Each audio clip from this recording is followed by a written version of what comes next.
Good evening, ladies and gentlemen. Welcome back to Heroes Lounge Division S. My name is Bahamut, and I'm joined by Gravesville for our 3 best of 5s that we have today. How are you feeling about all these matches? I'm feeling pretty excited. We're in for a long day, but it's going to be a great one. These are a lot of good teams. Obviously, they've made it this far into the playoffs to be here, and I'm excited to start things off with this series right here. Yeah, this is going to be a good one. But first things first, we got to figure out how we got to Towers of Doom. The home team this afternoon is going to be Celeb Gaming as the higher seeded team. They will be opting for first pick as it is their choice. They're going to be banning out Sky Temple, Alterac Pass to be banned out by the members of Last Minute Sweep, and Last Minute Sweep also choosing to take us to Towers of Doom. Let's get back into our draft, and let's find out what we got going on here for Towers of Doom. Now, this is so one thing I do know, Flyest Raven does play an insanely good ZERATUL, and I'm not surprised by us seeing the ZERATUL being banned out whatsoever. This is actually a really strong start for them. Yeah, and I like the Sylvanas ban as well. That's been pretty common. I would not expect Ana to make it through in this series at all. Heavy's been playing the hero a lot, kind of memeing around, not going nano, just being the true American sniper from across the map. But on towers, Ana is also still very good, being able to empower her team from long distance. Yeah, oh, that's actually a little surprising. The Abathur only had one ban as of to my knowledge, and that was towards the end of the night last night. I think it was like a Cursed Hollow game. There was an Abathur ban, but until then, it was pretty much Ana.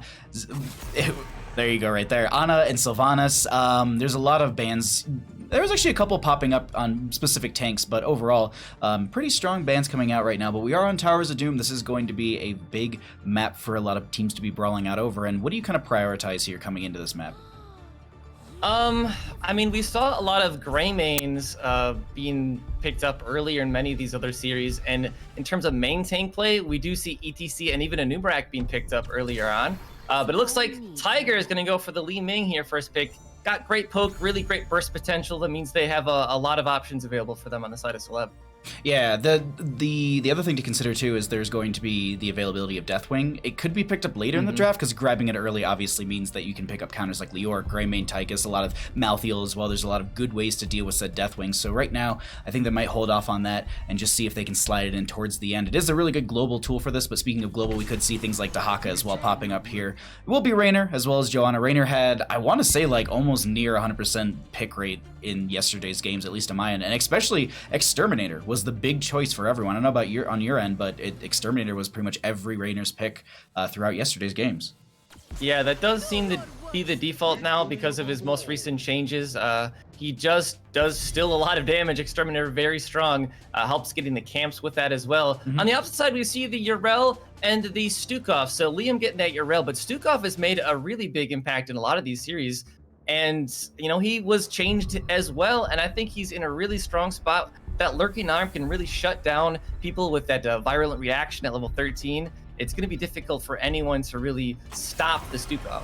Oh, they're banning out. That's a target ban onto Leon Black. During the CCL, Leon played, and I was talking about it yesterday, Leon played insanely strong stitches, getting, I think, the max stacks on the speed boost up to the 20%, and they were just hauling booty across the map. So it was really interesting. So, and on Towers of Doom, it does make sense that you can definitely be worried about that. Ban-wise, coming out of the left-hand side, though, I'd kind of expect them to go something into a healer. Maybe get rid of the Anduin. They have the Stukov already. Maybe choke up that Anduin away from the enemy team, but it's actually going to be Deathwing. Makes sense. Yeah. I mean, it makes sense, though. I like that one. I mean, Deathwing, not only is he just kind of a strong hero, but on this map, he can do a lot of stall when he has his meteors. It's super annoying because he can stall in multiple locations at once. So I do like that ban here from Celeb. I'm interested to see, though, where Last Minute Sweep is going to go with their draft. If they're going to pick up the healer, all right, there's the Lucio. And if what their offlaner is going to be against a Yrel, it looks like for now they're going to stick with the Maiev, so they'll have a good engagement themselves. I would expect it to maybe be like a Malthael. Malthael into Yrel is pretty oppressive. Leoric's a good choice as well. Those are both good. Rexar maybe, but they did have some changes as of recently, and Misha's aggression isn't as forefront as it used to be. Last 2 picks though coming out, I actually don't mind like a Garrosh here. Garrosh actually would lock down a lot, but they're gonna go into a Diablo and a Greymane, so they're gonna be looking for some dive, and the Greymane's gonna pair very well with that Li Ming as well. There's a lot of good damage Greymane can set up or capitalize on from Li Ming or vice versa. They pair so well together, much like Jaina and Raynor. But as you said, they do need that last pick on the right-hand side. I lean into Malthael. I don't know about you. Malthael could be okay. I kind of like the Leoric a little bit better. I think Entomb, especially if they get to level 20, would be a lot more impactful. But it is the Malthael. I'm actually surprised, though, by the Diablo. I would have liked an ETC or an Anubarak better, just because it's easier then to get the Lurking Arm afterwards, whereas, you know, with Diablo, you're going to have to make sure you not only get a slam against the wall, but also the flip afterwards. But I know Liam Black can play it really well, so I'm excited to see how he can make things happen. All right. I did see it was redeemed in chat. That is going to be our draft, but first things first, we got to get Bandit giant treats. So let's go ahead and get that done right now. Thank you, Looney Tune, for the 20k bits. It's not going to be the cookie. It's going to be one of the BarkBox treats. But overall, Graysville, names aside, just purely looking at the draft, who do you kind of have to win this game? I mean, looking at this, right, I like Celeb's draft. They have a lot of disruption available. They can really burst people down with the Li Ming. Greymane can get camps. And on the opposite side, yes, they have a strong engage themselves, but I really feel like the damage is going to be where it's at, and the Li Ming and the Greymane are going to be able to provide a lot more than I would say the Raynor and the Maya. But I've been wrong before, and I know that Last Minute Sweep has a really good team. That is very true, as I am the walking embodiment of a struggle bus and almost stabbing myself. But we will get to this after, because we have a game, and I am sorry for the debate, everybody. Let's go ahead and get on into game number 1 here. On the left-hand side, we got the members of Celeb Gaming. We're going to be having Hebby the Hoot on that Stukov. We'll be having Maka on the Greymane. Vespertine is going to be on the Urel. We'll have Tiger JK on the Li Ming, and Leon Black on the ET. Oh my god, you're just saying ETC, but the Diablo. And on the right-hand side, it's Last Minute Sweep. Fat's playing the Jim Raynor, Notori on Johanna, Destructible on Lucio, Flyas Raven and Malthael, and Carbon playing Maiev. Alrighties. Once again, everyone, sorry for the bait. I was trying to get that done before we got into game, but it's not going to be the case. We'll make sure Bandit does get the treat afterwards. We are actually going to be seeing Pursuit of Vengeance coming out for that Maiev at level 1, which is actually something I really like to start things out with, just because it gives you a lot of aggression. Speaking of aggression, they're going to be trying to jump onto this enemy team, looking at Leon Black, might be able to find a kill, and they do manage to get kill number 1 on the side of Last Minute Sweep. I mean, like I said, I've been wrong before, and that was definitely showing how much aggression they can do, especially with that Maiev. And other talents, by the way, it was Ace in the Hole at level 1 from Raynor, not going to go for that Exterminator here. Bottom lane, though, Tiger JK just getting lit up here. Fats walks forward with the right clicks. Li Ming goes down. Yeah, that's some pepper that they were putting in there, and that sustained damage that they got, and the sustained chase as well with the Lucio, with the Malthael. I mean, Malthael is in top lane, but still, we also have Maiev as well down there, and that just overall sustained chase is very, very strong coming out from the members of Last Minute Sweep. Celeb Gaming actually, I wouldn't say defensive here, but they're a little worried over here on the left-hand side for this camp in the bottom. And yeah, this is just a full invade. They just give it over because they're just a little split across the map. I think this initial dive was a bit of a shakeup for them. I don't think they're expecting to get blown up like this early into the game. Yeah, the one big benefit that I would say Last Minute Sweep does have is because they have the Malthael, they do have the On a Pale Horse at level 1, and he can do a lot better job soaking than Urel's going to be able to, so sometimes they might need to bring someone up from bottom lane to clear middle if Liam can't actually keep up with that wave clear. And this is actually, I thought that they actually grabbed their siege camp on the right-hand side for Last Minute Sweep, but they actually just went for the full invade, stole the camp, backed off, and now they're going to get their own. So that was actually really aggressive, and it paid off for them super well here at the start, as they're just focusing on one, dismounting and slowing the rotation from the enemy team here. I actually really like the way they're playing this. Also, Dr. Reldo, thank you for the 100 bits as well, as we are going to continue to see rotations break out from these teams. And I like the aggression that we're seeing early on. You know, it's 2 kills to nothing, and we're 2 minutes in. The objective is going to be announced in about 15 seconds here. It'll be the triple altar as Heavy's getting tossed in. Speaking of toss, Carbon's going to get tossed underneath towers, and Maiev goes down.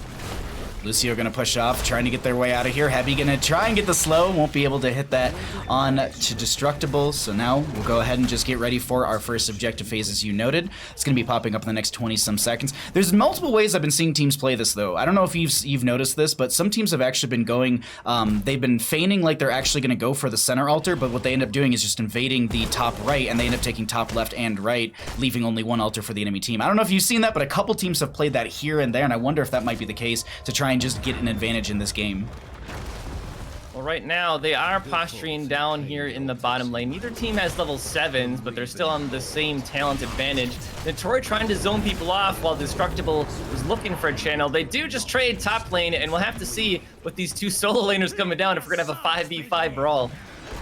We do have Diablo, Overpower, Shadow Charge. This is a lot of damage going out onto Joanna, who's got the Iron Skin, and Tori able to make it out just fine. Rebine gonna pull in Diablo. Leon Black able to back off as well. We do have Destructible going for the channel, but Heavy's gonna be slowing that out with the, not the Lurking Arm, Fetid Touch. Nope, that's the ability. I can't think of the name of the talent off the top of my head.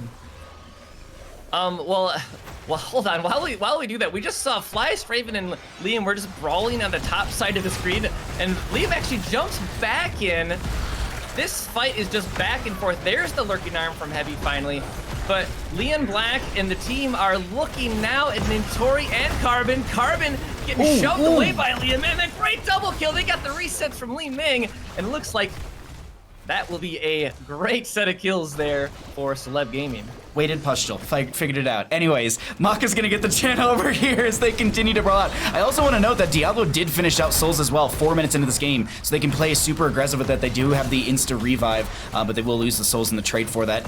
Vesper trying to make their way out will be able to get out with a speed boost right there, but that will be the majority of those altar shots going out in favor for the members of Celeb Gaming. 36 to 32 in core health as Maka grabs a camp for bottom lane. We do currently see Flyest Raven and Vesper back up in top, brawling out. We're still waiting on the level 7 from Johanna. Okay, she did go for the subdue.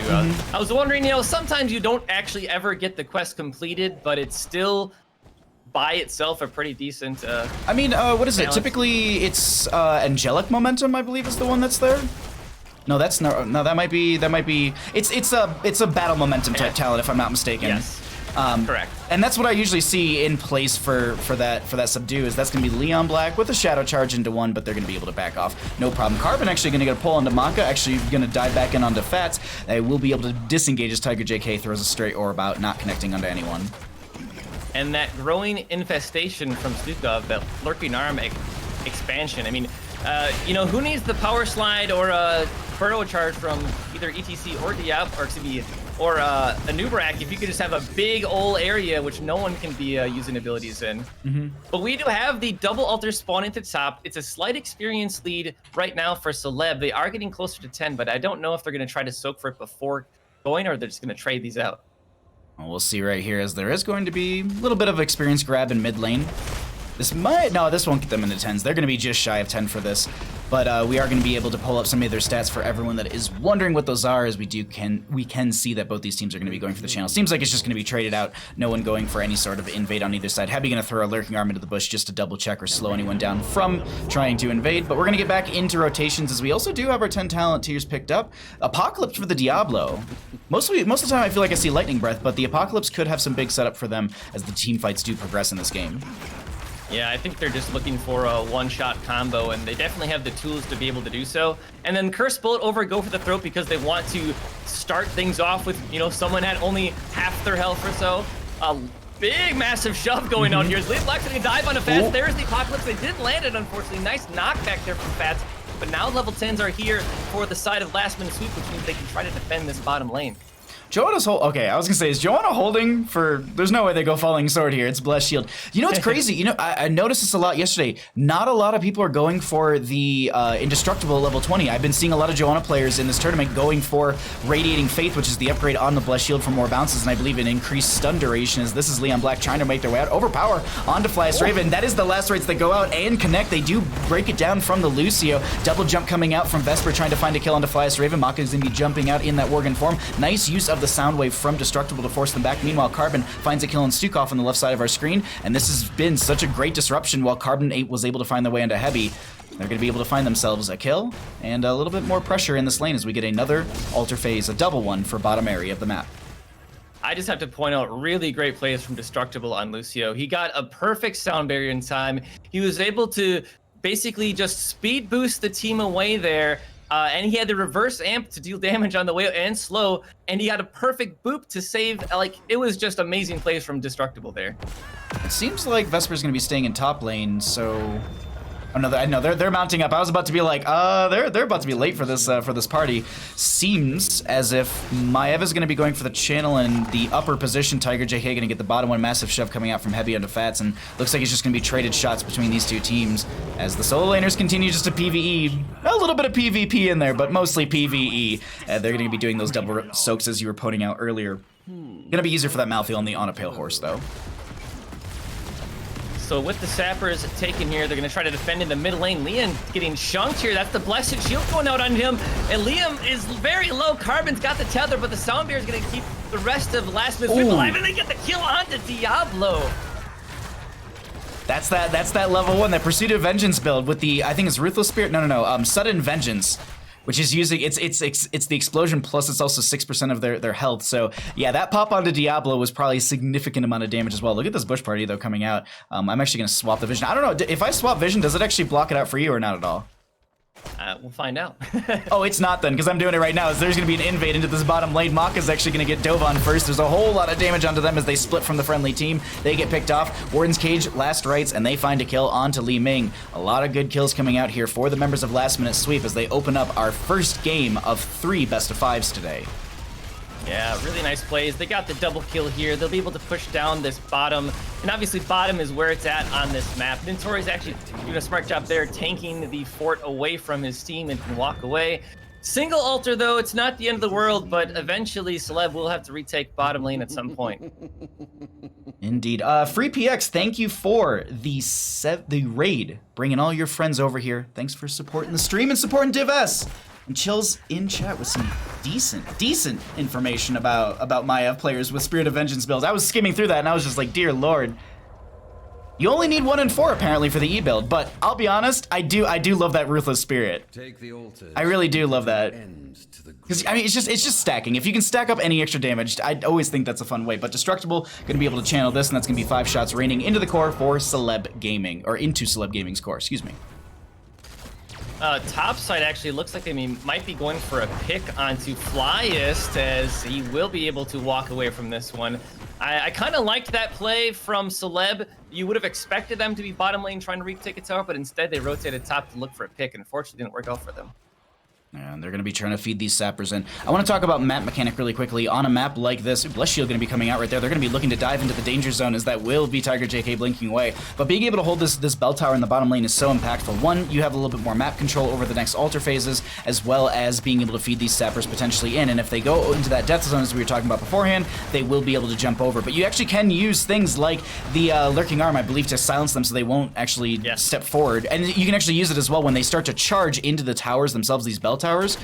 You can actually Lurking Arm them and they'll stop. You can also, fun fact, use Into the Fray from Garrosh and Into the Fray a sapper over to actually get damage onto the core. I've seen 1 or 2 Garroshes do that and I always find it hilarious, but either way, it's going to be 15s up, more experience in favor for the Last Minute Sweep as they're approaching that 16 talent tier. Malthael to grab a camp for the bottom lane, and we have a triple altar phase coming up next. This could potentially be 15 shots going into Celeb Gaming's core. Yeah. This is a big moment now for Celeb. They're not going to have that level 16 talent tier. And with the triple altars up, it's even in terms of shots right now, 23 against 24. So they can afford to go down, but they will need to make something happen before level 20 happens then, as that would be the very beginning of the end for them if they don't defend against this.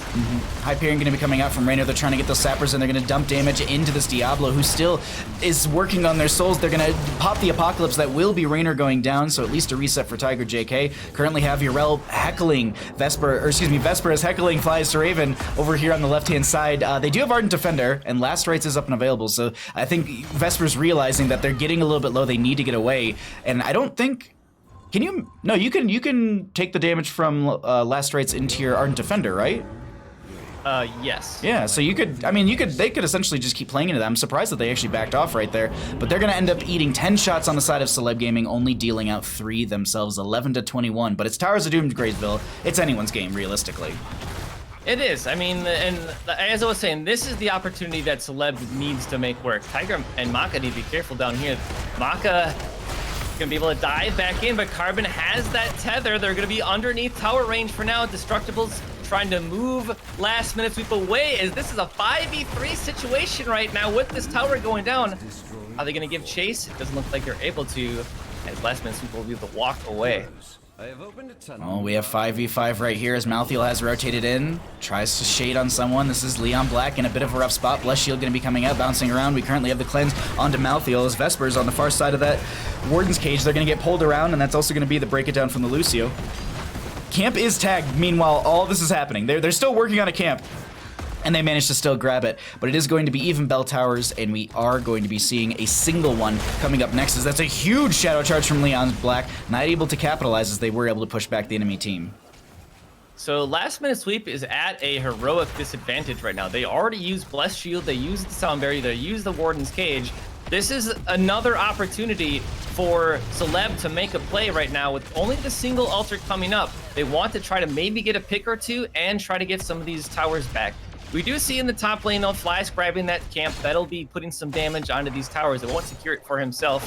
Back bottom, though, it looks like Leon is getting aggressive. He's looking for the one-shot combo. He gets it onto Destructible, and Lucio goes down.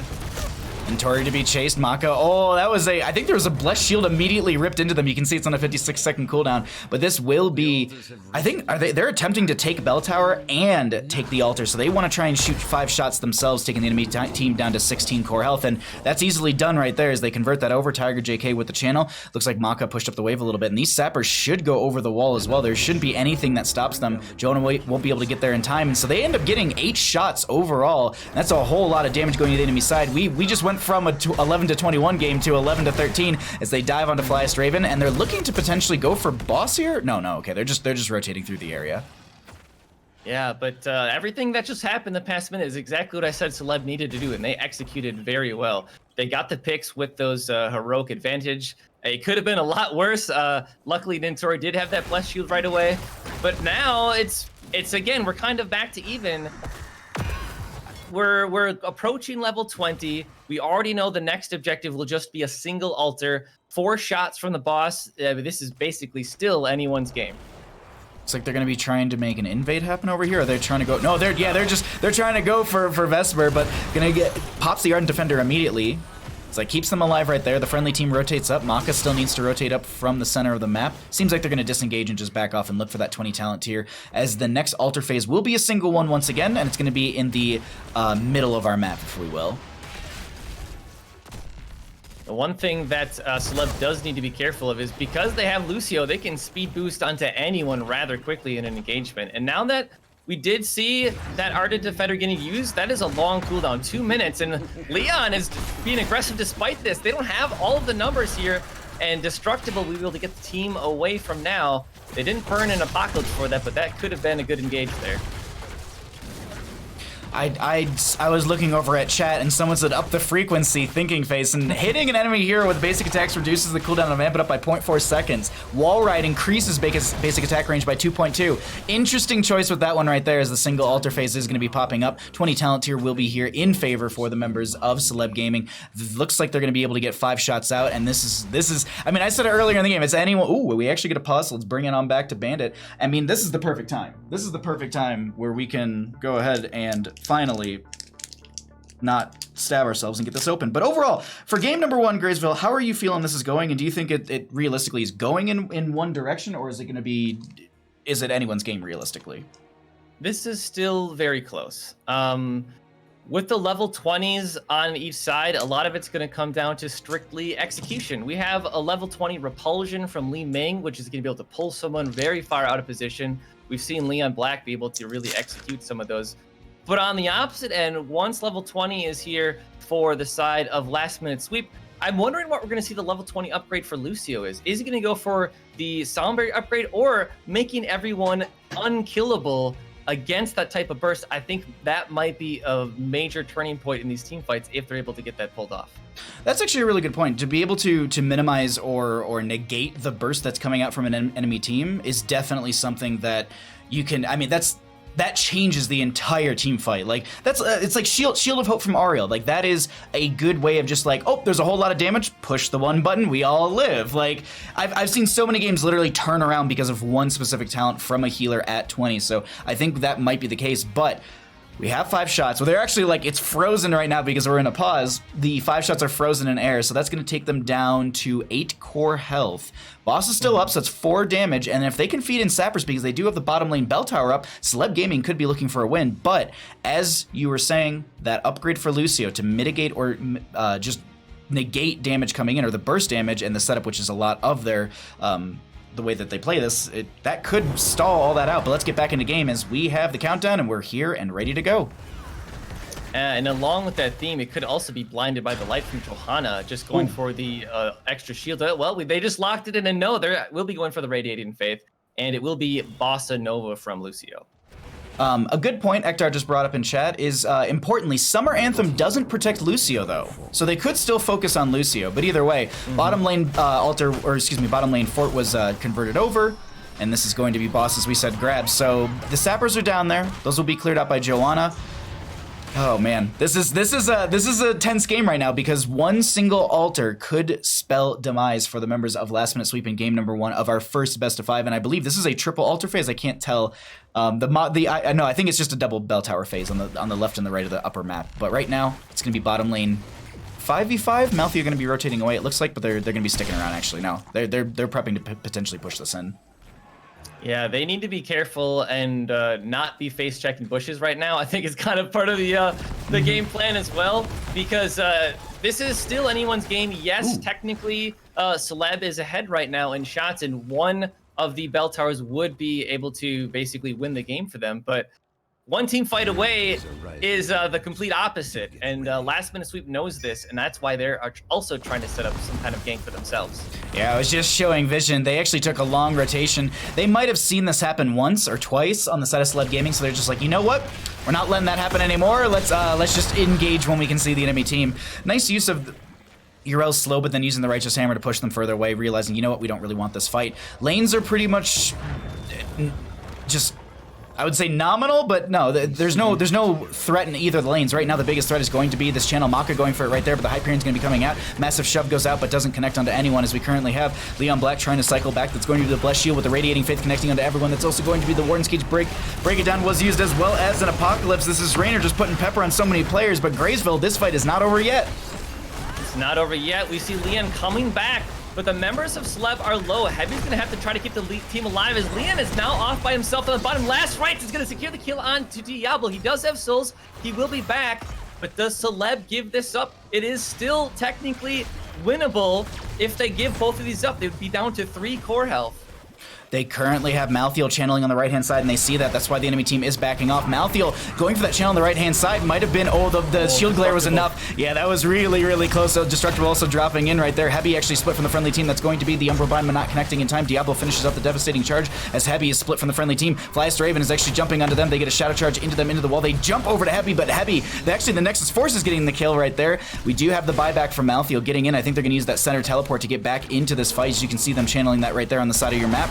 Another massive shove, not going out far enough right there, as Tiger JK is going for the channel, but it will be interrupted. Diablo, actually no, Stukov's gonna go down, losing his souls. We have the counter kill onto the Maiev. We get the Li Ming killed off below us, and this is an absolute bloodbath. So far, it's 2 for 2 coming out. Well, actually, it's 3 for 3 because we actually had Diablo and Malthiel go down, but both of them kind of cheated their way back into this Graysville.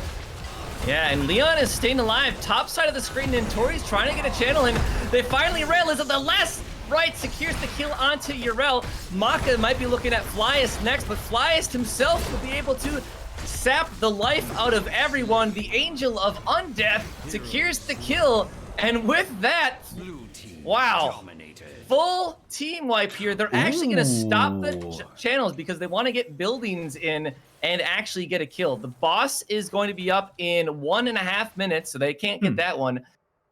So they're going to try to get Sapper's bottom lane, I believe. That was a weird, I don't know what they were thinking, because I was just like, their bottom lane bell tower was about to go down. Like, if anything, you want to channel that as quick as possible.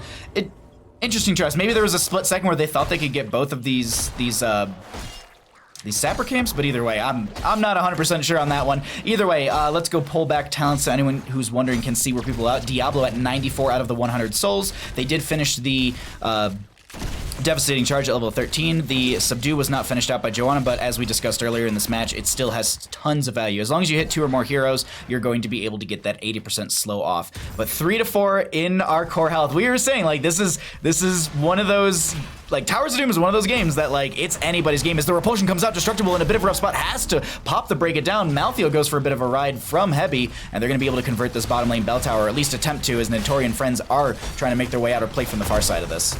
Yeah, they want to get this before the sappers come in, because this is game if those sappers are not cleaned up. You can see Tiger trying to put some of them down. Leon Black comes in for aggressive plays, not get the kill. Notori goes in very deep, does have to use the Iron Skin onto the way out. Leon is low, but they get the kill onto Johanna, and this is still a crazy battle. As Diablo goes down, he will be back as well. Liam is under pressure, but it looks like last minute sweep should walk away, just losing Johanna, but they are still down a member. Just really quickly, for anyone wondering, Malthael has 30, roughly, well, probably 20 seconds at this point. Oh, this is it. This is it, Graysville. This is literally the end of the game right here. It's whoever can get this boss, and this is why I love Towers of Doom. To start off our first best of 5 of the day, we have a massive shift coming out from Heavy. That's a huge push onto Raynor, who actually goes really far from the friendly team. Carbon on the lower side of this, trying to find a way. Another massive shove coming out from Heavy. They have a lot of damage on the Flyest Raven, who doesn't get a Lacerates out. No, they actually do get a Lacerate, but the shots rain out, and that is going to be game number 1, going over to the side of Celeb Gaming as Maiev does get picked off at the end. GG, well played. That was good. That was a really good game, Graysville. I mean, if that's how this series starts out, this day is going to be amazing. Oh, man, I can't get over that.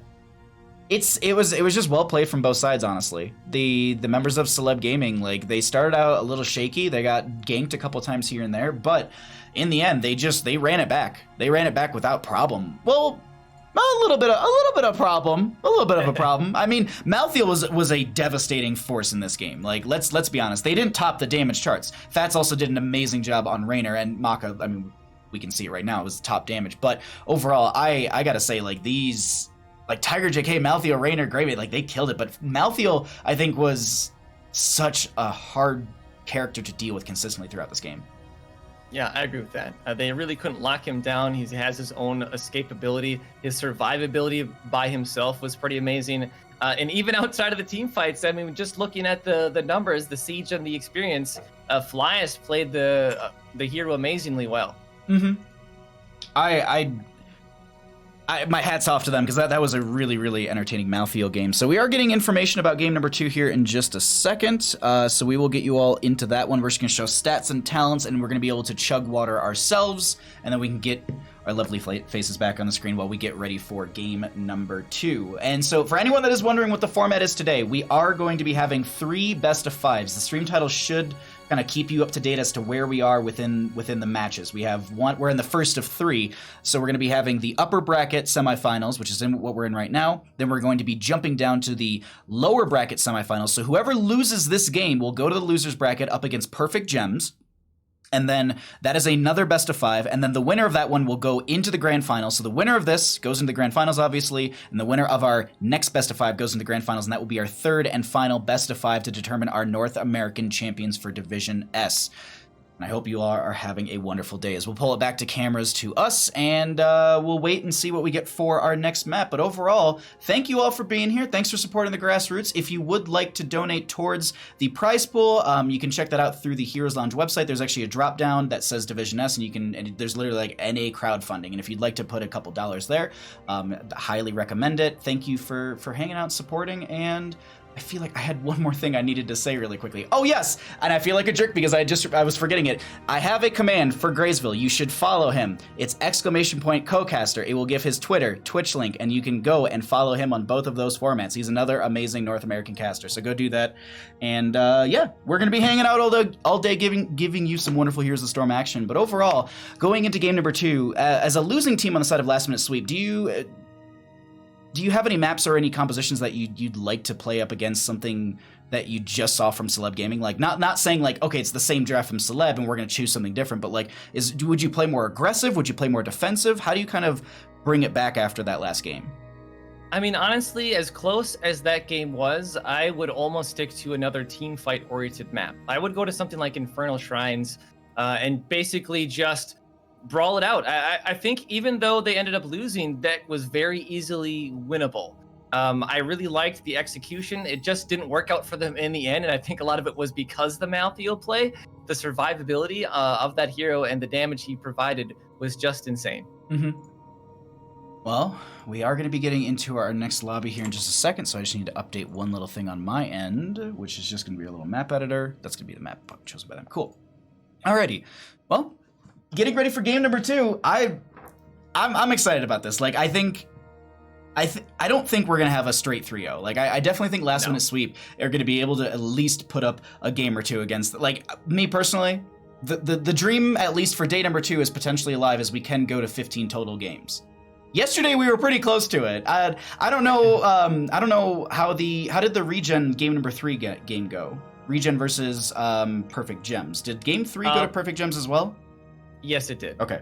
Because I know game 2 ended, we had to end stream because of connectivity issues, and literally like Twitch and Spectrum were just like, we don't feel like working, but today they do. Yes. And game 2 was won by Perfect Gems, as the stream ended like right at the end of that, and then I was wondering because I just got off the computer. I was like, I'm done with being on a computer today. But okay, so Perfect Gems did win that in a 3-0, which that knocked Regen completely out. If you are wondering what the bracket looks like, by the way, you can go ahead and hit ! Bracket. And yes, Graysville, thank you for Graysville, Ektar, thank you for shouting out Graysville as well, just getting them. I like how people are just spamming it. That's perfect. We just have a lot of Graysville in our chat now. That's all we need. That's exactly all we need. Overall, though, I think we're in for a treat today. I really do think so. It's not going to be a lot of. I hope we don't have just 9 total games and we're just in and out of here like that. That'd be a little disappointing. I agree with that. And if you do want to watch that third game for the Perfect Gems versus the Regen, you can go over to my channel. I did end up recording it and uploading that today. It was a fun one. They actually played on Towers of Doom. And it was a very interesting game. We'll put it that. No spoilers, but we know who the winner was. We know the winner is, but still, it's always fun to watch Heroes of Storm. Like, it's always fun, obviously, to not know the answer, but even if you do...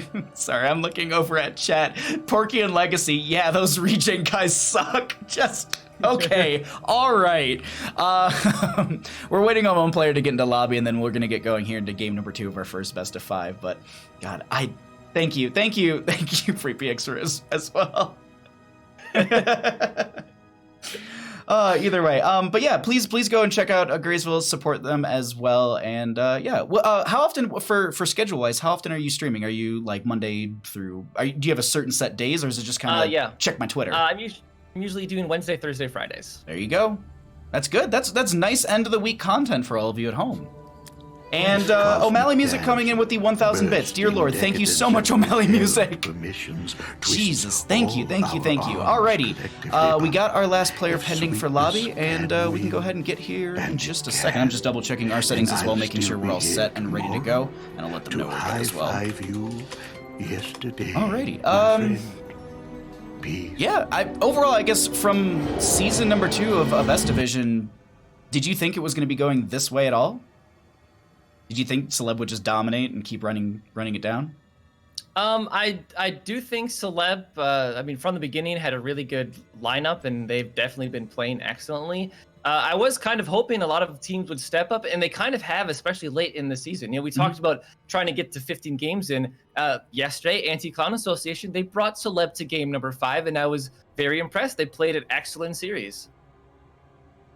I agree. Like, there was a lot of teams that I kind of wish that everyone got in, because there was a lot of, like, there's so many good teams, and there's also a lot of players on the teams where I'm just like, oh, I've known you forever. I just would like to keep casting you. But either way, looks like we had one player just had to restart their PC to make sure the comm issue was fixed. I think they have done so, and we got everyone in lobby. We'll just get ready to go into game number 2 in just a second, as Buttspot is trying to do the wall of text and just put butts in half of Free PX's emotes. That makes sense, right? That makes perfect sense. We should just but we need to get Buttspot apparently a sub over on Free PX's channel, so that way they can properly spam emotes over here. But I think we're good, everybody. We just have to. Did I say that we're good? Yes. Cool. Well, we're in that awkward spot where it's just we've been buying time. it's we're ready to go into game, and I think they're just figuring out some comm issues right before we figure this out. One thing I will point out in terms of draft strategy that these teams might want to consider is we haven't seen a whole lot of play out of Medivh, but when we talk about burst style team compositions, Medivh usually fits the bill at preventing that and even sometimes helping it. You'll be able to dive upon people with the portal. I'm wondering if eventually the teams will start falling back onto the Medivh play. That's a good point. I haven't seen many teams play Medivh. I believe Flyest Raven actually does play a really good Medivh, and the name is kind of perfect for it. Because there was one time when I was casting them, and I was just like, "Who's on Medivh?" I'm trying to remember, and it was Flyest Raven. I was like, "Dear Lord, like, come on!" It's like it's a 1-to-1 kind of thing. But yeah, no, I believe in the regulation season, Flyest Raven did play some of that. But we got ourselves a draft. Let's go ahead and get into game number 2. So I believe this was the map choice for Celeb Gaming. Which means that last minute sweep, they'll have the first pick here, and they chose to allow their opponents to get the map choice, which again, if I were them, I would have went for map pick and just gone for another brawl type of matchup. But on Dragonshire, this map is going to be very team fight oriented still. There's going to be these solos in the top and the 4-man rotation between the two. We'll always have to keep an eye on our solo laners and what they're going to go. The Malthael v Yrel. I know Yrel has been something that Vespertine has been very favoring lately. I don't know if that's something he's going to continue to go into, but the Malthael did a great job last time, so they might just stick with those same picks. I was actually playing, so Liam and CCL played so much Yrel. Like, it was like the running joke was just like, will they win the game with Yrel, or are they going to win the game with Yrel? Like, what are they going to just win the game with? It's obviously Yrel. But I was actually playing a brawl right before this with Stark, and they were on Yrel, and at one point they just go, "I get why Vesper plays this so much. This is just fun because you just constant Goomba," and especially in an ARAM too, it's even more so just you can play so aggressive. But ARAMs aside, we got Dragonshire here. We have Sylvanas and an Ana ban, pretty standard bans thus far. I wonder if they consider the Malthael here. It was actually last picked on the side of last minute sweep, so it's not like it was something they're gonna grab early, but I don't know, maybe you can save it for the later bans. I don't think it'll be Deathwing either. Maybe Lucio, actually. Oh, I'm gonna get rid of Li Ming. Okay. So That's interesting. Zeratul's up for Flyest Raven if they want it, though. This is a good map. Yeah, that is true. That is true. But I do think it's interesting that them banning Li Ming with them having taken it in the previous game. I don't know if there would be a high priority here from the side of last minute sweep to go for that same type of composition. We mentioned the Malthael. I don't think he would be that high priority. Yeah, I do like the Zeratul first pick here, though. Yeah, I mean, it was banned out in the last game, and we were talking about it slightly in the draft. Just Flyest Raven likes that Zeratul. I believe I've matched into Flyest Raven playing Zeratul in a brawl, and it's not fun. So we'll see how this goes. So you were mentioning just rotations on the map and kind of the setup here. Typically, it's like a 1-4 where you have your solo laners on top, and you have the core 4 rotating between mid and bottom. Maybe you leave like one player just who needs to grab regeneration globes to do the mid lane sometimes, but the big thing is having someone like a Zeratul to be able to rotate up there and potentially get a gank onto the solo laner who's stepping too far up, or maybe the solo laner needs help to be able to get a kill while they're channeling the dragon in that top lane. Maiev is actually going to fit that bill as well. Hebi going to be grabbing the Stukov once again. We've seen how strong Hebi's been on Stukov. Yesterday's series, once they swapped onto Stukov, they won every single one of their games. So I'm not saying that like that's just the winning component for it, but it is a big component. Speaking of big components, last minute sweep here, Graysville. You see this Wombo being built? Ooh. Yeah. Ooh. I'm loving this one. I mean, ATC Jaina have always been a tried and true combination that's going to be able to provide them a lot of wave clear in addition to the burst that they can have. So a lot of aggression once again. And I was going to wonder if you ban Lucio, because having a speed boosted cow come at you is not fun. Having a speed boosted Jaina come at you is still scary too, because her sustained chases. Oh, they might have actually played. I believe they main tanked Deathwing yesterday in the first best of 5, and game number 5, I believe it was. Liam actually main tanked as Deathwing, and because Vesper was playing Yrel in that game, so it was an interesting one for sure, but it was definitely a great matchup. As we are going to be seeing our next 2 picks coming out from Celeb Gaming, and that will be a Diablo with Greymane. Makes sense. Really quickly, I need to swap over my headphones because they're making some weird noises, so I'm going to throw it over to you, Graves. All right. Well, we do see the ETC Jaina already here on last minute sweep. They still need a solo laner and probably another auto attacker of some kind. unless they do. You could put ZERATUL in the solo lane, but ideally you kind of want him rotating around. With the gray main gone, there is a Hanzo still up on the table that would provide them some more burst damage. It is going to be Thrall, so that will be their other melee, and the white main. I know Destructible played an excellent white main earlier in the season, early in the series yesterday, and she provides a lot of safety for a team.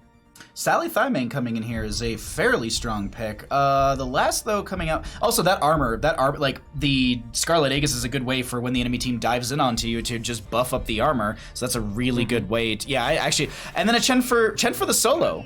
So Yrel being up and available, they're not going to opt into that and go into a Chen instead. I'm just going to say this now. If we get a Keg, I just want Keg W's in chat. That's it. That's all I want. I personally, I like Celeb's draft a lot more, but it might be just because I personally like the Chen. I will be honest though, the Wombo, the blow up, and the synergies built on the side of last minute sweep are devastating, and if they can land and hit exactly what they're setting up for here, this could be them putting themselves on the board and, you know, evening up the score in our first best of 5 of the day. That's true. One thing I am a little hesitant about is the white main, because against a Maiev, in order for white main to get any of her healing in, she has to be standing still, right? That's a very easy target to lock onto and just kill, or just tether and pull into your team. So that is one thing I'm a little too hesitant about, is if they just get onto the back line and disrupt the white main, this might be not so good of a great game for last minute sweep. Krom brought a really good point in here as we are going to get into game. Reducing the spell power at level 4 from Chen is a really strong pickup, so that might be an option for them as well. But let's go ahead and see what happens here for game number 2. On the left-hand side, we got Celeb Gaming. Tiger JK going to be on the Maiev. Maka will be on that Gray main. We've got Vesper on the Chen, Leon Black on the Diablo, and Heavy the Hoot on that Stukov. And on the right-hand side, it is last minute sweep. Fat's playing the Thralls, Flyest on ZERATUL, Mentoria, ETC, Carbon playing Jaina, and Destructible on Sally Thymane herself. Alrighty, let's get into mid lane, check out our level 1s, and see what we get here for our game number 1. And to answer the question in chat, how I have so many technical issues, because I stream almost every single day. That's why, because I use my equipment daily. I honestly don't know. It's just, there's something weird with those Razer headphones and my soundboard. I don't know why. They don't really like the millimeter attachment, or the adjustment type thing. But either way, it's going to be Leon Black taking a little bit of damage at the start right now. Not going to be going down. No big burst kill this early in this game. Not like last game where we start out with a bit of a bloodbath. We're actually going to see Diablo get a shadow charge on an Entori, overpower as well. They try and get some damage onto them, but just kind of put some pressure. White man's got some heals. And we continue into rotations. So we'll have to keep an eye on our little health bars on the top to see how this top lane will go around with Chen versus the Thrall. Obviously, Thrall has his own self-healing, but Chen does so much damage. It's actually kind of crazy. And if they end up getting a rotate up the top here, that would very easily be a dead Thrall. You know what? You know what we're gonna do? It's, you know, bottom to mid doesn't matter. It's just top lane all game. We're just gonna sit up here. No, I'm watching minimap right now. It's just people. The teams are grabbing camps, and this is probably gonna be the most brawling we see. Because right now we could be showing, yes, there's 2 camps being grabbed by the teams. We currently have Soak coming out. Jane is gonna be looking at getting as many regeneration globes for that level 1 as possible. Diablo actually opting for Soul Shield, if I'm not mistaken. Yes, Soul Shield at level 1. So there actually might be viability to what chat was saying about the spell power reduction at level 4. That might really help out in some of these late game team fights, especially with the Jaina burst, with the ZERATUL burst, with technically, I mean, Fats does have some spell damage as well. As you can actually see, you can have that little spell armor next to them because that mage from the camp that was grabbed and pushed into top lane, Flyest Raven, not able to get a dive and a kill, but down over here in bottom lane, we do have a brawl start to break out here, Graves. Yeah, that camp that was picked up top lane will have to get answered eventually, but bottom lane here, Mentori's going to find himself a Diablo up in his face. Destructible with some great heals over the wall means he should be able to walk away just fine, and these siege camps will need to get cleaned up. There's no one middle to be channeling this right now, as Flyest still went top lane to try to double soak, but Vesper caught him out a little bit. He's going to Vorpal Blade back on Tiger. He's got the channel through, and that's going to be the first dragon of the day, going over to Celeb Gaming. A little bit of damage onto Flyest as they're gonna sidewall, and oh, they were looking to maybe. I was looking at Vesper. I was like, are you gonna kick over? Are you gonna do it? I mean, it's Chen. You can kick, maybe get the kill, and then just drink through the tower shot pain. The Dragonite trying to go for the kick that actually would have killed Flyest Raven if I'm not mistaken. It's always fun to get that punt and then the ragdoll effect still going afterwards from the punt. It's just field goal. You got it.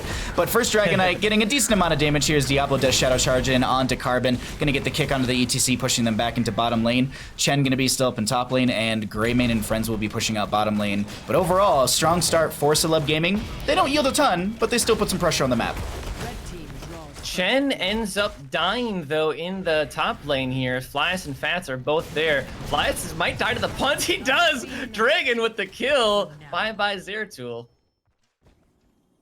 That's that's exactly what I was talking about too. It's just the ragdoll animations in this game are just, it's like what is it?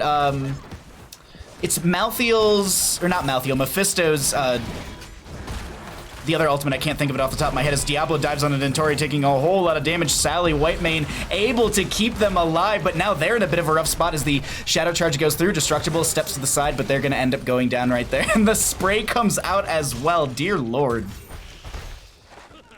A lot of fun these teams are having, right? A lot of fun. Speaking of fun, though, bottom lane, they're going to be grabbing this bruiser camp likely and pushing in. And bottom lane, very strong on this map in particular. You know, we talk about the Bridge of Death top lane because that is a Bridge of Death, but bottom lane is normally how you end up winning on Dragonshire. You grab the 2 siege camps if you get a win team fight and the bruiser. But Leon is under pressure. Flyest choosing not to go back in as Carbon gonna have to walk away from this one, and we'll see how quickly Celeb, or excuse me, Last Minute Sweep can respond to this, because if I have my timing correctly, the objective should be announced shortly again. Yeah, I will say this, I believe Soul Shield value right there, that was keeping Diablo alive. Also, just being at full souls is a big factor as well. Thrall did finish out their level 1 questing talent, so they do have that Echo the Elements done.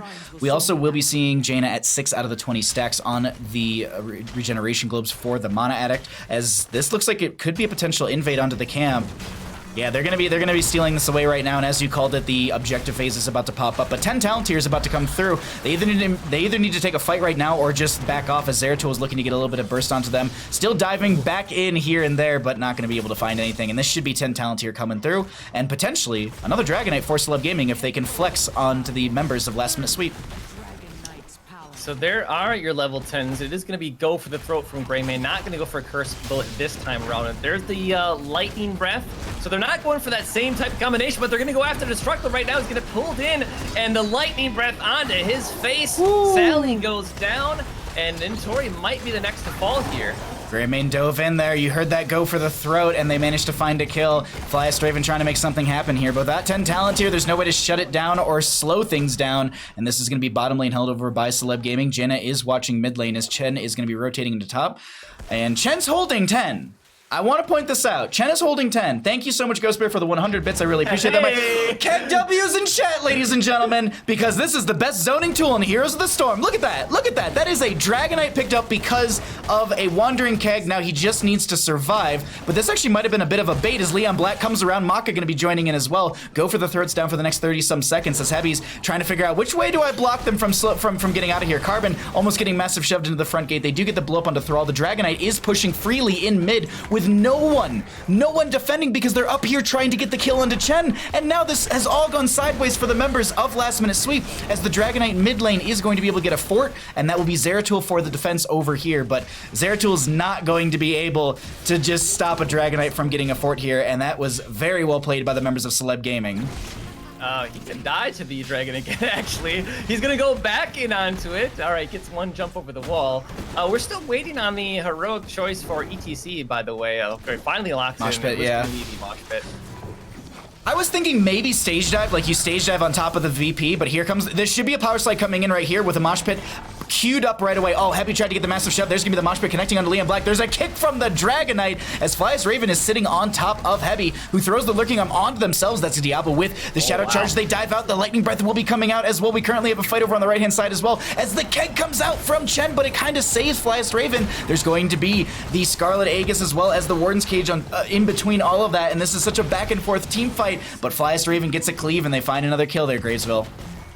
Yeah, and Vesper might not still be out of this quite yet. He's gonna basically be drinking his beer and saying goodnight. But I really like the Earthquake choice as well on the side of Last Man Sweep. This will help a lot in these engagements. And maybe even level 20 if we get to that point. All these shields it can provide will basically turn this team fight around in favor of Last Man Sweep.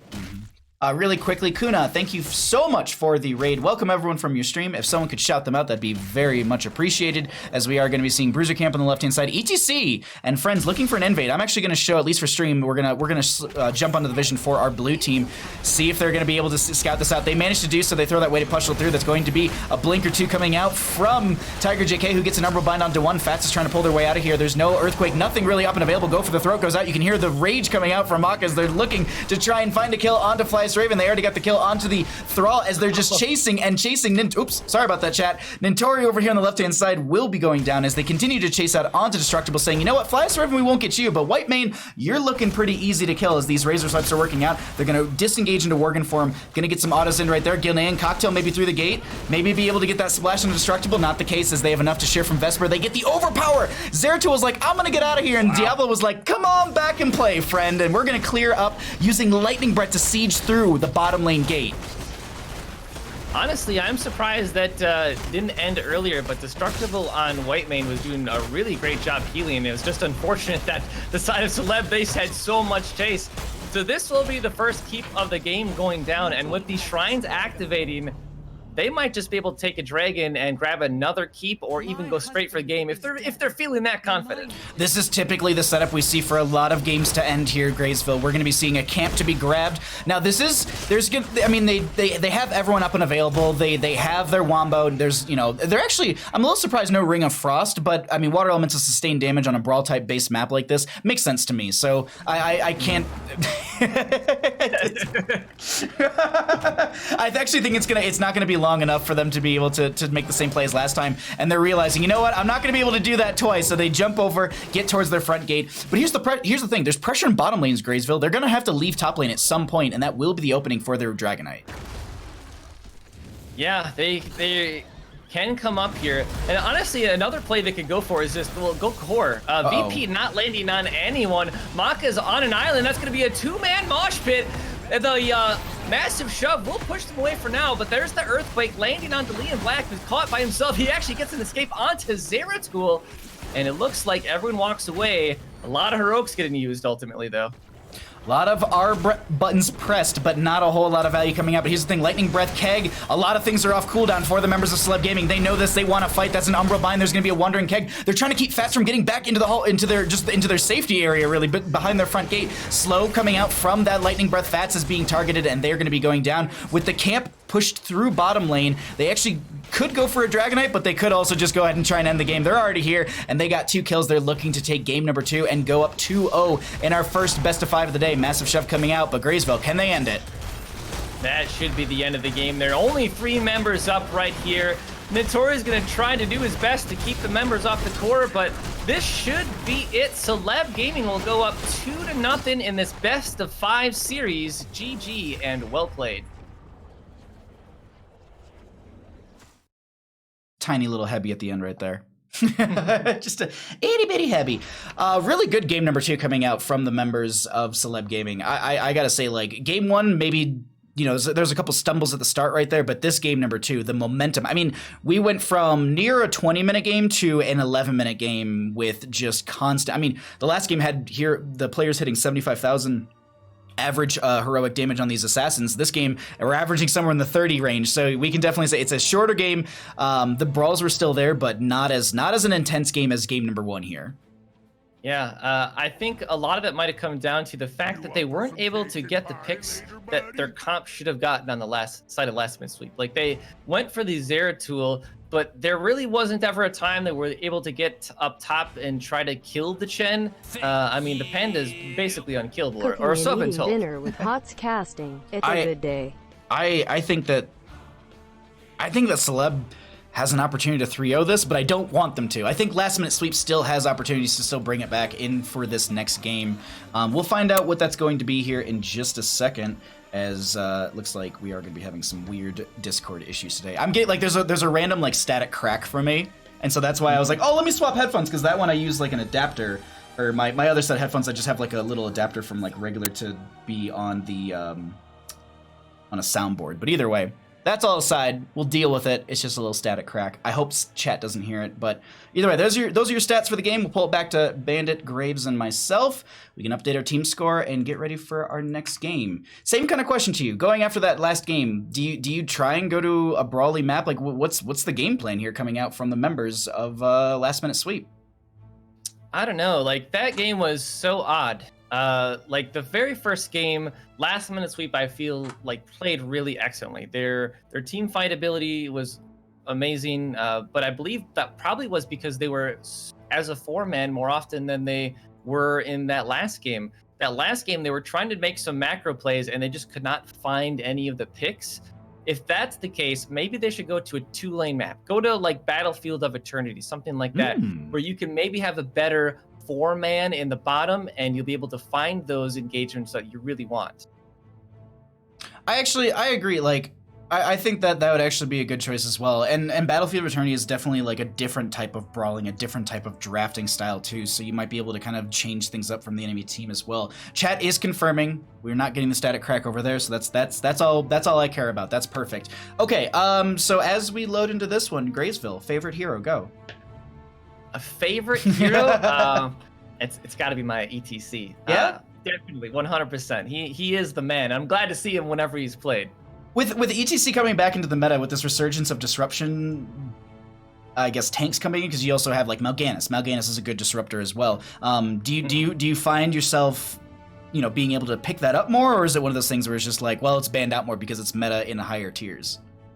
I mean, I don't think ETC was ever out. There was a point where it was like Garrosh, Joanna, Anub'arak. That was it. Like, it was just those, pretty much those three, with Mal'Ganis popping in here and there, and then Mal'Ganis started coming in, and then once Mal'Ganis was here, it was just like, well, it's ETC kind of disrupts too, so like, let's just keep grabbing him. I don't know. We go through these weird waves of metas. Like, I always like to bring up the example of NGS Season 2, I believe it was, the Team Alaska in Division B.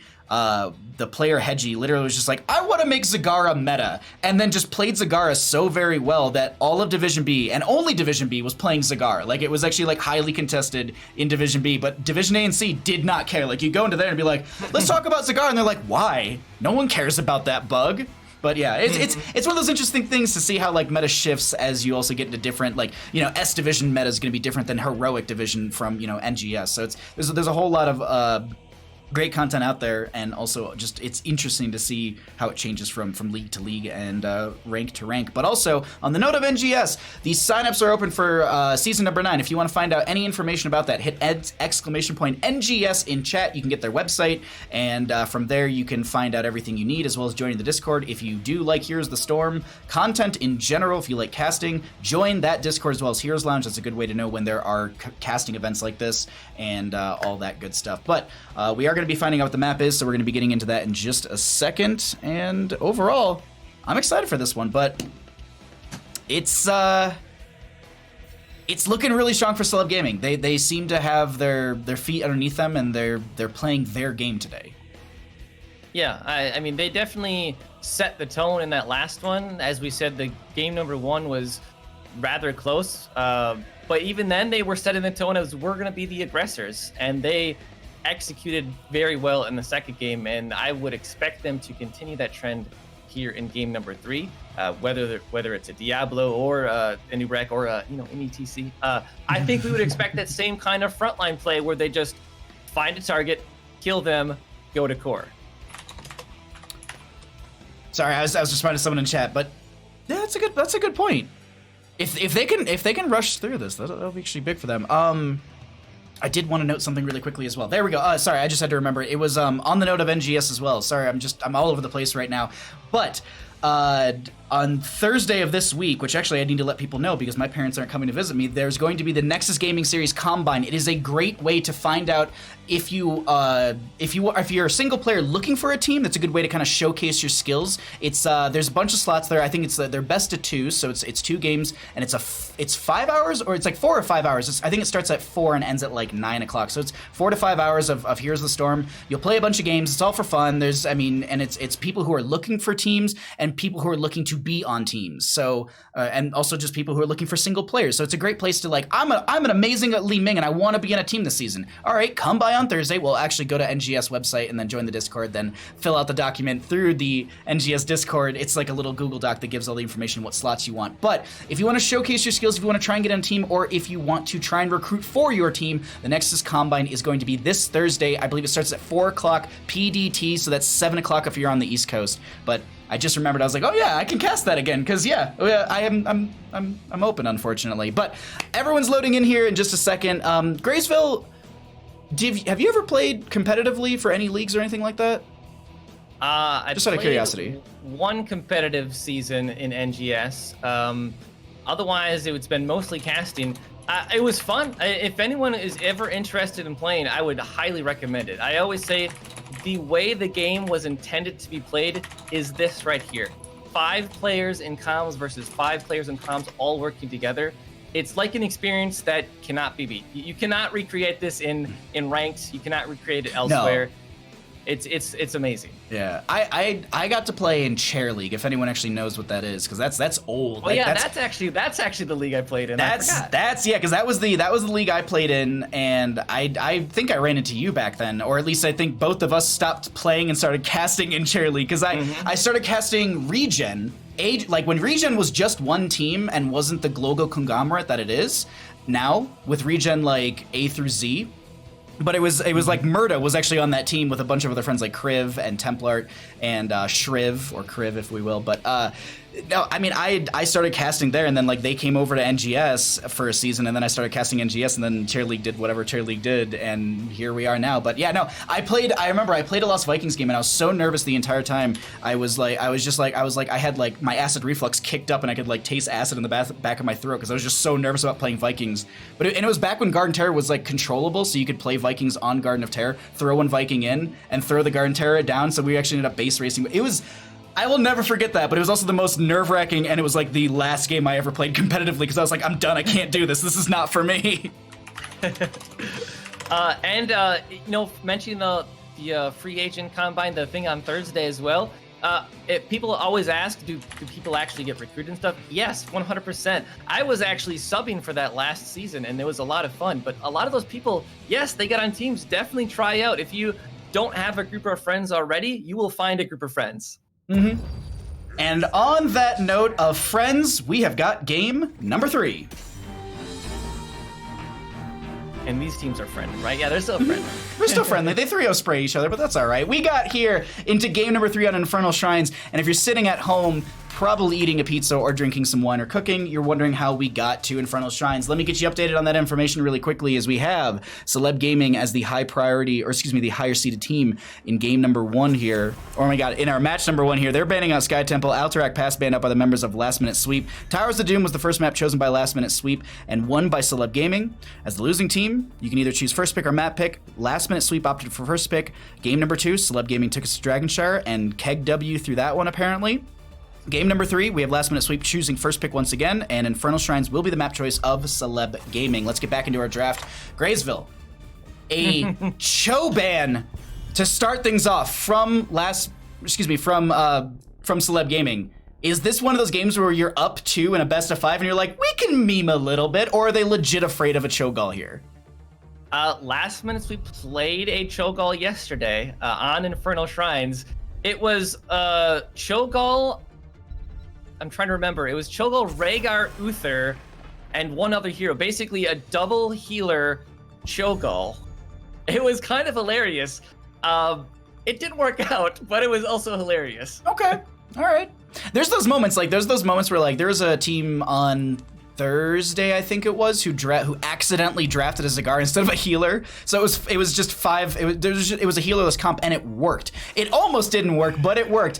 Mephisto to come out here. Now I love Mephisto. Also, I thought about it during Dragonshire. It was Consume Soul was the talent that I'm thinking of. With the ragdoll effects from Consume Soul when it pops at the end, it just people just rocket into the air. It's hilarious. But during Tespa Collegiate Series, this was actually a high priority pickup on Infernal Shrines. I think because of the cooldown reduction you're getting from his abilities and being able to use that shit of Mephisto to pop in and out of those shrines, it works out really, really well for Mephisto. Also, another hero that was contested was Orphea, but I don't think we're seeing her prioritized over something like a Li Ming or a Kael'thas or a Jaina. But either way, gonna lock in that Stukov as they really, really like that. Yrel to be grabbed because they just want to have a strong solo lane. They're gonna put Vespertine onto someone that they feel comfortable with, and we're gonna get 2 more picks on the right-hand side. I'm just skimming through the bans. ETC could be picked up. Mal'Ganis isn't a bad pickup here either. What do you think? I mean, I almost think they should go for Johanna, which wasn't banned, but outside of that, I think they just need someone with more wave clear and zone control, because that's what Mephisto's all about.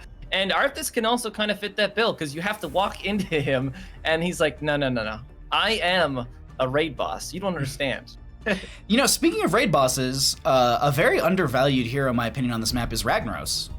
I think Ragnaros actually has a lot of value on a map like this, being able to, his siege and anti-siege is really, really powerful. Lava Wave is a good tool. If you go for, you know, something like a Durance of Hate, you can throw the Saphir Smash on top of that. Arthas also has the Howling Blast, so there's room for it on the side of Last Minute Sweep if they want to go into it. Malthael to be banned out. They're going to respect that Malthael from game number 1, and honestly, I would too. That Malthael was really making Liam's life difficult here on Towers of Doom.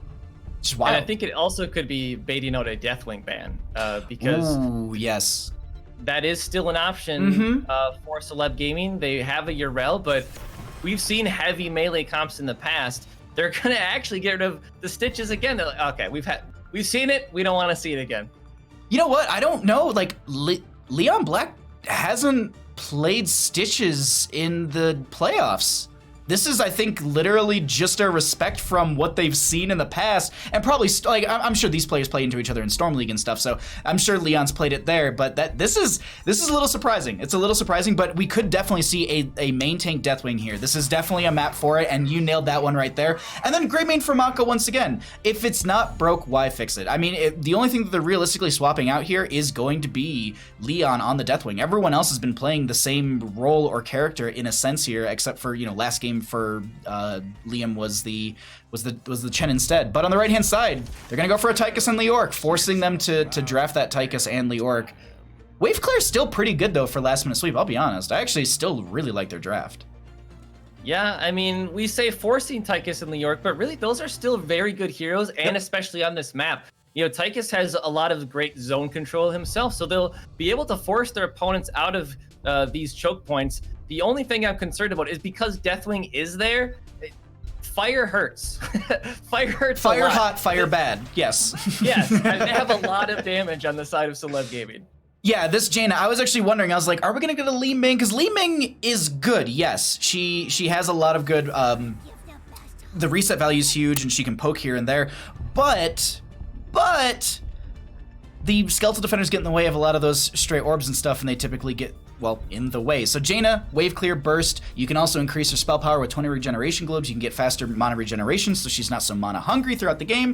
Overall, I think that is a very, very good draft coming out from them. But Tychus and Leoric, I still think those are strong. Alexstrasza has good point control. Arthas is a wonderful hero as well to be able to force back the enemy team, as well as press the advantage in some situations with that Howling Blast. Tychus can, well, literally press the advantage with one of the talents, but also I figured out a little static crack. For some reason, whenever someone follows, there's like a static crack at the end of the audio, but that's for me to deal with, which I'm all right with. Anyways, how do you feel about this? Who do you think, like, I guess better question, who do you think will win? Like, names aside, purely just based on draft and map. Based on nothing else, I would say Last Minute Sweep, but Celeb have proven me wrong in the past how strong they really are. They've got fire and ice. Well, let's go ahead and see if it's enough here. Game number 3 on Infernal Shrine. Celeb Gaming on the left-hand side trying to close out game number 1, or excuse me, our match number 1 of the day in a 3-0. We've got Maka on the Greymane. We've got Vespertine on the Yrel. We've got Tiger JK on the Jaina. Leon Black on the Giant Deathwing, and Heavy is going to be on that Stukov Hooten. And on the right-hand side, we got Last Minute Sweep, Destructible on Alexstrasza, Fats on Mephisto, Flyest on Leo, Carbon on Tychus, and Intori playing the Arthas. Alrighty, let's get everyone set up here. We have Rhyme actually coming in for the Arthas here for level 1. Looking to block some of that damage coming in from the Greymane. I believe it's just to them, though. It's not like ETC Party Block where it actually affects the entire party. Clever naming there from the Bliss Heroes team. One thing I didn't mention as well is the fact that they have the Alex Raza and the Mephisto. Those are two very obvious heroes in where they will be, right? If you lay down an Alex Raza heal, well, guess where your teammates are going to have to go? Your opponents know this, and there's a Jaina that can lay down a Blizzard, as Leoric actually will end up falling in the middle. Bottom lane, Mephisto goes down, and that's a nice early double kill now for Celeb. I want to point this out because actually one of my friends who used to only heal would always talk about this, and when Alex Raza came out, I was like, man, like we should grab Alex Raza early. And the first thing that they always said was, I don't want Alex Raza early because I don't want to get countered. And that was something earlier in my understanding of this game and understanding drafting better was like, well, why? Like, what would just like counter it immediately? Well, Stukov, Lurking Arm. Anytime, as you just put it, anytime she throws that healing circle, that abundance on the ground, Stukov can use that Lurking Arm, throw it there, and yeah, you might get some healing, but you're going to be silenced, and that allows the enemy team to then, you know, dive onto you, so you can't use abilities to get away or even turn things around. Also, it just, you're gonna be taking a little bit of damage on top of that, and if your Fat's in that last situation, you might have died. So it's really, really interesting and telegraphed, as you said. We can actually see that Lurking Arm going on the ground right there, but we'll see how that plays into the later half of the game, as Deathwing is going to be jumping in here, the Incinerate coming out, but I think this should just be a rotation back into the lanes, looking for more experience and getting those regeneration glows for Jaina, who's currently sitting at 6 out of the 20. We do have a slight experience lead for Celeb, but as we approach level 4 for Last Man Sweep, I am also interested to see what we see from Tychus, whether we go for the in the rhythm or the bigger they are. You know, the better choice, I would almost always say, is the bigger they are, you want to get them down in health and then later on be able to burst them down. But we have seen a lot of the questing talent where you just, well, there's a lot of big targets, I might as well just kill them. I'll be honest, I like the dings, but I mean, the bigger they are in this situation makes a lot of sense. It's just increasing the minigun duration is always a good opportunity as well, because you can pick up talents later that you can then heal off of that. So if you're increasing the duration, you're increasing the opportunity and the duration that you can heal yourself in. First shrine is going to be a mortar one, as we can kind of cheat and look at the mini-map right there. But this is looking like the members of Celeb Gaming are going to be setting themselves up here, and a solid level lead in their favor. We're actually going to cycle through some of the stats and numbers early here, because I'm just curious what they've looked like already, and we can kind of take a peek at them as the shrine phase is going to be active. And for anyone that doesn't know, this is going to be 40 skeletal defenders necessary. Once you get those, you get a Punisher, and that pushes on in through the wave. It does jump every 10 seconds, maybe it might be 8 to 10 seconds. I can't remember off the top of my head. And that has an AoE stun, so you're going to be watching out for that. Now, Leoric did a really smart thing as well. They grabbed that Shaman camp for top lane. If left uncontested, and if it doesn't get targeted by the towers, hopefully it will actually push through the front gate, your fort. It will go to your keep front gate. It will take that down as well. So they're on a bit of a timer here on the side of Celeb Gaming. Let's see what happens here, Graceville. Yeah, I'm afraid, though, that Last Man Sweep may be a little too late. They are going to use the Dragon Queen from Destructible here to zone their opponents out, but Celeb only needs 10 more of these skeletal defenders, and Vespertine's going to Goomba stomp his way in and jump on out, and with the Deathwing, they can basically burn these from a distance. As I say that, we do see Vespertine jumping back in. Can they survive? Fats will be the next. He'll have to jump back into a Blizzard. Mephisto goes down, and the Mortar Punisher going over to Celeb Gaming. Heavy gonna get that weighted pustule onto Carbon, who used the dash to get away, and here we're going to be seeing who's going to be baiting the Punisher over the wall, because as I said, there's one jump, and then I don't think Tychus hit the grenade in range. I don't think it actually hit it. So because the thing is, you have to hit the Punisher and it will target you and jump to you. Until that happens, it's just gonna keep sieging up. Unless, is there a range is there a range for it as well, or is it just literally you have to hit it then it jumps? Yeah, you have to hit it then it jumps, as you see it right there.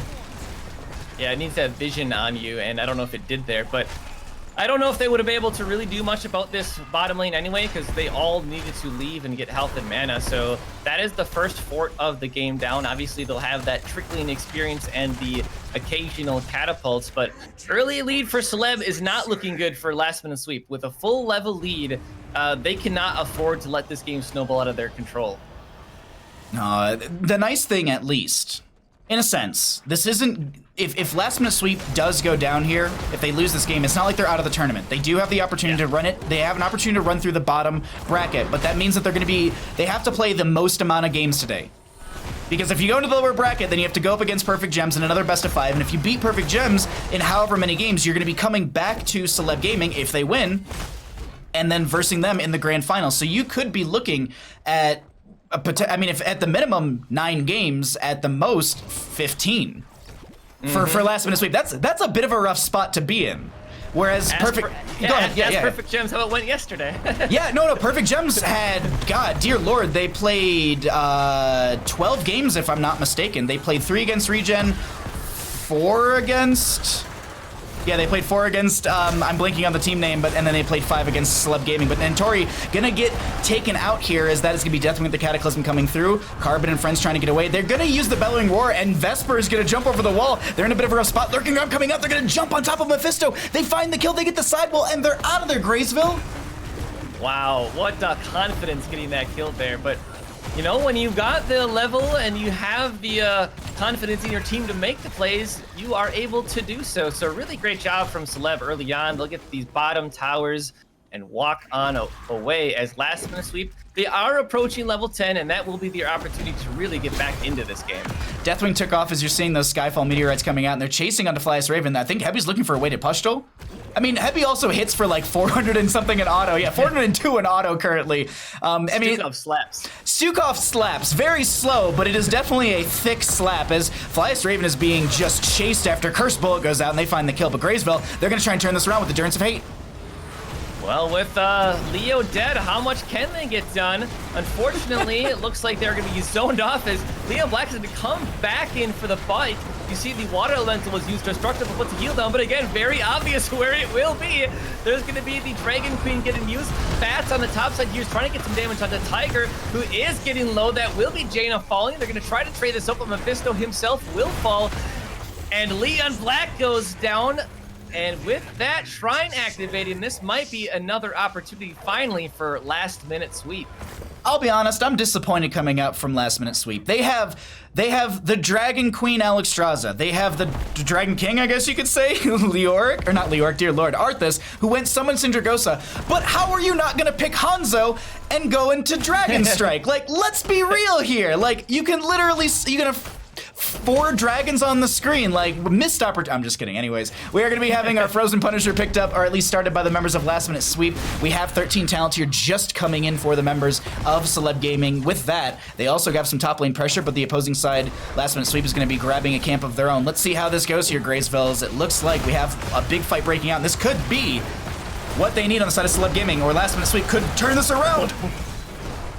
Well, Leon comes in with the flames, and everyone on last minute sweep is falling. Flies is caught out there. And then Tori, he doesn't have any ghouls because he's got the Syndragosa, and that will be an easy triple kill now for Celeb as they can get onto the shrine after securing this fort. Fort goes down, Camp coming through. Camp is actually full health as well. That's Shaman you're seeing right there. We'll be able to summon those Hellhounds, I believe they are. And this is a Frozen Punisher, which the Frozen Punisher locks down towers for, I believe, 3 seconds? Or is it might be like 2.5 seconds, but it's kind of like the Syndragosa effect, so it can lock down the tower so they won't be able to fire. And if you're reducing damage coming out from a structure, that means you can press the advantage even further into the enemy team. And right now, this is going to be Frozen Punisher in favor for the members of Celeb Gaming. Also to note, Jaina did finish out her level 1 questing talent. That's really the only questing talent outside of her baseline, which needs another, just shy of 5k in damage. Flyest already used his Wraithwalk and ended it earlier. It means Leo is dead for another 30 seconds here. And that is now 11 kills to 2 in favor of Celeb. With this Frozen Punisher locking down these structures, this likely will be the first keep of the game going down. Last Minute Sweep needs to play this safe. They cannot afford to lose any more members. Like, if they lose Fats here, they know exactly where he'll be coming back. He's locked down. The Bellowing Roar locks him even further in place. Mephisto goes down. Massive shove out from Heavy there. Vespertine is low, but he survives. We saw the Syndragosa getting used. And Bahamut, I don't know if they can be here any further. Those are low hit points. Flyest Raven goes down right there as the Punisher will lock down the keep. It's gonna jump over, but they end up backing off. They're saying, you know what, we don't have enough pressure. We don't have enough to end this game, so we're just gonna leave our Punisher. They're gonna get the majority of this. Punisher's gonna get a nice little explosion right there. They actually locked down Tori, which allows the catapult to get a couple more shots, only hitting for 175 at the time, and they've got another 1,820 health left onto that. But that was a moment where I was like, we might be seeing them trying to end game sub, like, Well, I was gonna say sub 10 minutes, but we're past it at this point. But either way, very, very quickly, because the last game wasn't like, and it was like 11 minutes and something seconds. It was very, very short as well. Yeah, that was close. And then it was a really nice turnaround though from last minute sweep. I'm saving the keep, obviously very impactful, but they can actually go snipe that at any point if they want to, with like a dragon, for example. So keep that in mind, as with a 2-level lead and a talent advantage, this is still very much Celeb's game, but don't count out last minute sweep. We have seen them turn around here. They're likely just trying to make plays now before things get too far out of control. I want to point out Deadbolts in chat had some really, really good information about the draft here, and I just want to share this with everyone at home. The draft direction was Alex is good for the Shrine on the side of last minute sweep. We have Arthas against Greymane, and then everything else is to deal with Deathwing, but right now that doesn't seem to be working out, as that will be the Lifebinder coming out from the Alex Strauss. They do have a Bellowing Roar out from Leon Black as well. They're going to force them back a little bit. They're going to cycle back in, looking like they're going to go for some Molten Breath. Sindra Ghost coming out. Vesper going to try and get out of here as they do hit the Howling Blast onto them. Righteous Hammer to force them back. That is going to be the Water Elemental out from Jaina as they chase onto Carbon. Maka in the backline is going to find Alex Strauss. Carbon in a bit of a rough spot. That's going to be the Blizzard chilling them down, and they're going to be going down. Leoric drops in Entomb, not connecting on anyone, as that will be Arthas getting picked off as well. And Greysoul, Flyest Raven's the only one left alive for the defense, and it looks like Celeb Gaming might go to core. That looks like it will be it. Really nice job here from Celeb. Game number 3, and this series will go over to the M. They'll head on to our final game here as we go down to the losers bracket, but GG to them and well played.